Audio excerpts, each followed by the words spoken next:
Greetings, I welcome you all to today's class. It's me, Samyo Hangma Rai. We will be studying an exciting topic that is how driverless cars will change our world.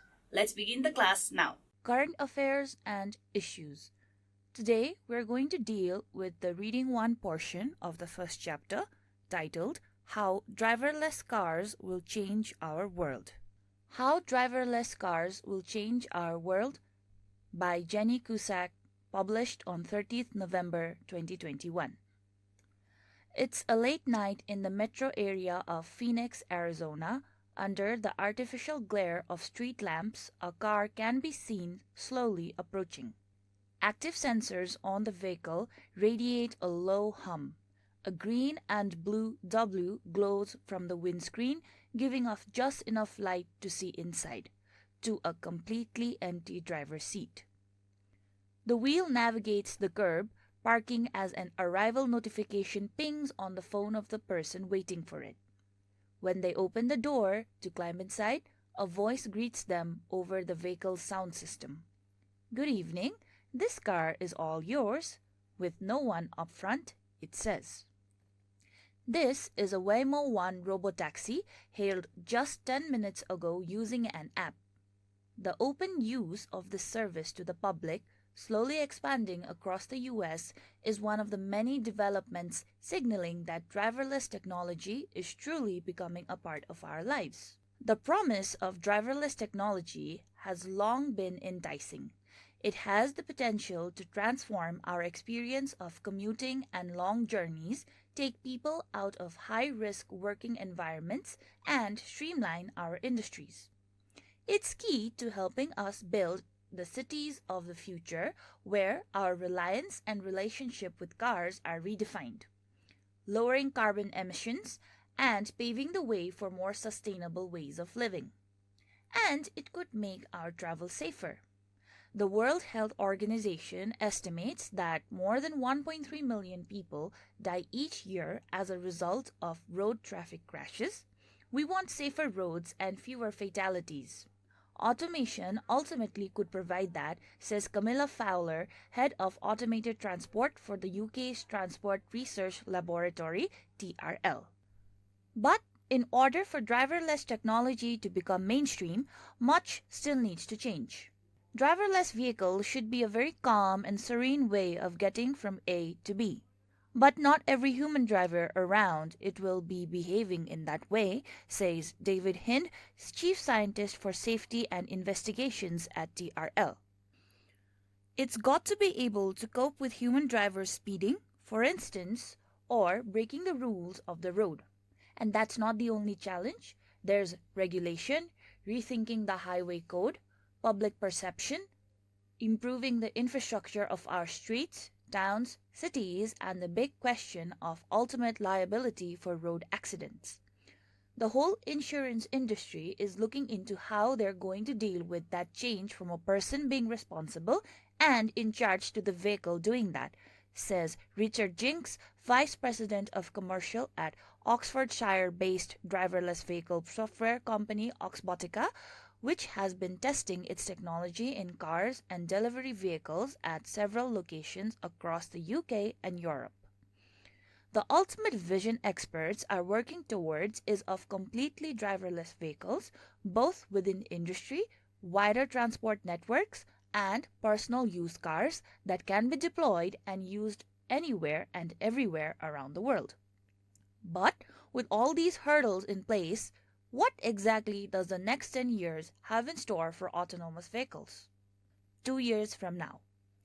The biggest hurdle for those in the driverless technology industry is how to get the cars to operate safely and effectively in complex and unpredictable human environments. Cracking this part of the puzzle will be the major focus of the next 2 years. At the MCT test facility at the University of Michigan, experts are addressing this. The world's first purpose-built testing ground for autonomous vehicles, it is a mini-town of sorts made up of 16 acres of road and traffic infrastructure. It includes traffic signals and signs, underpasses, building facades, tree cover, home and garage exterior for testing delivery and ride-hailing and different terrains such as road, pedestrian walkways, railway tracks, and road markings which the vehicle must navigate. It is here that experts test scenarios that even the most experienced of drivers may be pressed to handle, from children playing in the street to two cars trying to merge on a junction at the same time.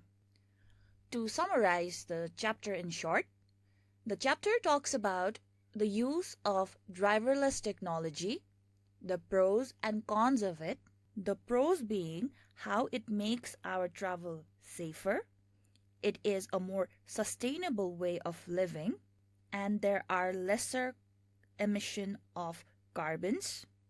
However, at the same time, the cons of it are how it is unable to deal with the hurdles that can exist, such as children running around, other human drivers, and so on. Additionally, there are a few changes that driverless technology needs for it to be 100% safe to be rolled out for the public's use. Now let's move on to the exercises portion. Number A, the following words have two different meanings. Match each word with the meaning used in the context of the text above. Number A, glare, an intense binding light. Number B, curb, a stone edging to a pavement or raised path. Number C, hail, to call to somebody in order to attract their attention. Number D, commute, to travel regularly between workplace and home. Number E, serene, calm and peaceful. Number F, liability, the state of being legally responsible for something. Number G, deploy, to use something effectively. Number H, autonomous, a vehicle that has the technology to drive itself. Number I, perception, the ability to understand the true nature of something. Number B, choose the correct alternatives to complete the sentences below. Number A, one of the features of automated cars is that they have their own voice to welcome people into them. Number B, driverless technology is being widely used, particularly in the USA. Number C, the positive impact of the technology on the environment is it reduces carbon production. Number D, one of the problems with driverless technology is that it can't deal with human drivers. Number E, one of the biggest challenges of the automated cars is human safety from it. And number F, the automated technology developed so far is partly trustworthy. Number C, answer the following questions. Number A, mention any three features of the driverless car. The features of driverless car are: it does not need a driver, there is lesser carbon emissions, and it welcomes passengers on its own. Number B, describe the benefit of driverless technology. Driverless technology does not require drivers and it is much safer. Number C, what according to Camilla Fowler is the special advantage of automated vehicles? According to Camilla Fowler, the special advantage of automated vehicles is the fewer fatalities. Number D, what are the problems with driverless vehicles in David Hines' views? In David Hines' opinion, the driverless vehicles should be calm and serene. However, not all human drivers would behave the same. Number E, what are the scientists doing to make driverless technology safer? The scientists are conducting test drives in various terrains to make driverless technology safer. Number F, do you think driverless technology is safer than human-controlled driving? Why? I think that driverless technology is not safer than human-controlled driving because AI does not possess the thinking capacity as that of human beings. Number D. Think of any three areas where artificial intelligence, AI, has been used. What are the benefits of using AI in these areas? AI can be used in these other fields besides driverless technology. For example, number 1, healthcare. In the sector of healthcare, we can use AI to diagnose the patients. We can also make the services efficient as well as allow the AI to make minor health decisions. Number 2, in data security, AI can be used to detect threats. We can also use it for advanced monitoring as well as for reporting. And education. In terms of education, AI can be used for both educators as well as the students. From the educator's point of view, we can use it to make teaching practices more innovative, and we can use it to get information which is up to date. Number B, what are the cons of AI? Throughout the chapter, we have been talking about the benefits of AI, and as discussed in the previous question, we also talked about how AI is beneficial not only in the sector of driverless technology, but also in other three sectors.